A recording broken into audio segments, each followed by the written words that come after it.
is a serious business, and as CEO and editor-in-chief of Tongue and Chic, it's her business to be in the know of who takes fashion seriously. I chat with Loo Jia-Wei and find out her thoughts on everything about consumers, media, music festivals, and of course, fashion. So which parent on earth lets their child go scuba diving at the age of 12? My parents. And did it take much convincing, or was it something they decided would be convenient to, to have their kid also scuba dive when they scuba dive? Yeah, So they I think they were just lazy. They didn't really want to babysit.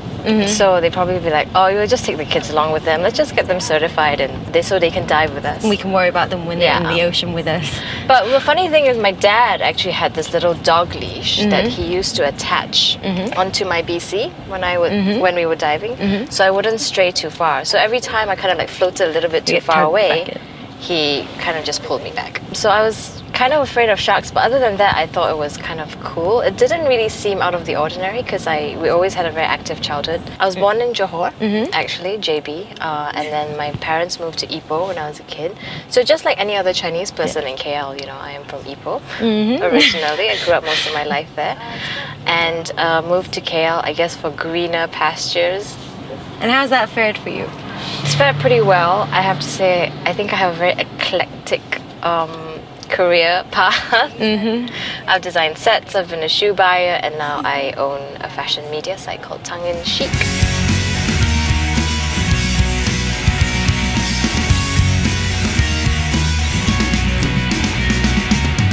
I understand you bought shoes? Yeah, so when I moved to KL... What's a shoe buyer? What does that mean? We buy shoes with other people's money, which is the best job a girl could ever have. Right.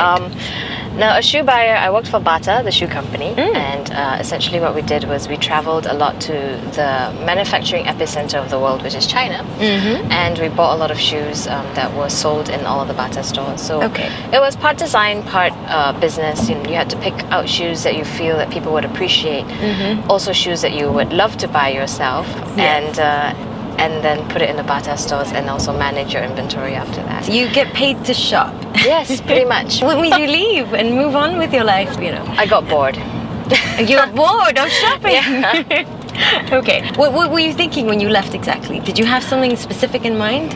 I kind of bummed around for a while, thinking about what I would do next. And then I chanced upon an old friend of mine who was running a media company at that time, which ran 3 titles, Freeform, Junk, and Tongue and Chic. Yeah.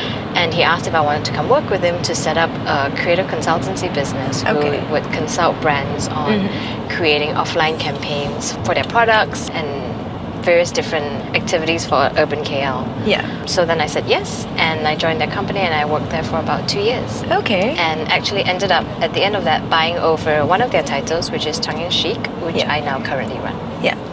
Wow.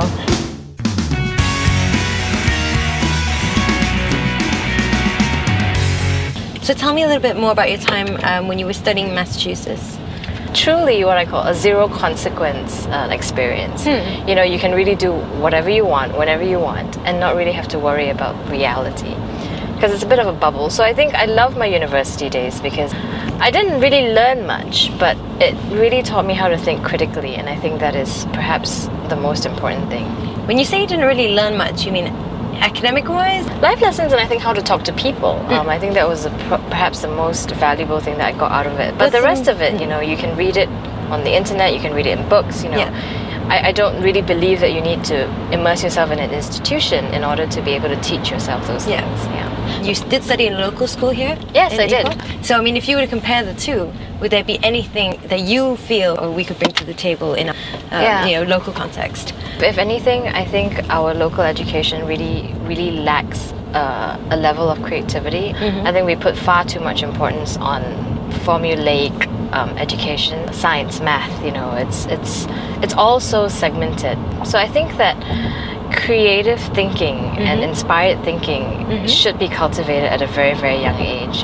I struggled with it, when I first got to the States, and suddenly you are expected to think critically and think independently and be able to voice those thoughts. How did you cope? It's really, again, another sink or swim kind of situation. You adapt either, or die. you adapt or die. Like BMW cars. Adaptive drive, you know. If you're driving off-road, you know, then you switch to off-road mode. If you're driving on a smooth road, then you drive on a smooth road. You're saying that recently you acquired Tongue-in-Cheek. Tongue-in-Cheek, yeah. You have a background in fine art and in studio art. Having studied that, do you think that has helped in what you do today, in your role that you play? Running a company, it's not rocket science. Really, it isn't. It's not easy, but it's not rocket science either. You know, so I would say, like, you know, it's simple but not necessarily easy.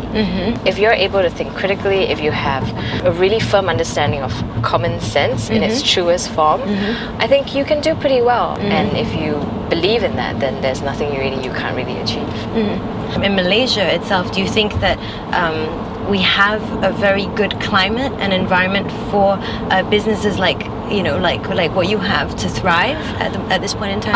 I think we do, because I think what we have is we have a ready market for information. Yeah. I think, and you see it in recent years, there's a very strong desire for alternative opinions, and these opinions are usually found online. So I think in Malaysia, yeah, the market is there, but I think what Tongue-in-Cheek does, or what we try to do, is really just look beyond that and really focus on fashion as a more within the regional ecosystem as opposed to just the KL ecosystem. Okay. When you talk about focusing on something in particular, is that core to having your business successful? You have to be very specialized in what you do, and also I think there almost has to be some kind of a forced clairvoyance that you really have to force yourself to think about what's coming ahead. You know, I would like to ask you, were you always very fashion conscious from a young age, or was it something that you only developed much later on in life? Did you bloom late? No, I think my love for fashion has always been from afar, and I think I've never really worked aside from actually working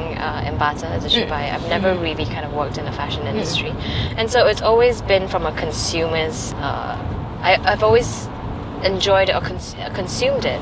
And so this is quite exciting. Like, it is quite exciting because you know, you learn a lot. You know, it allows you to be authoritative about certain things, and it forces you to make decisions about what you like and what you don't like.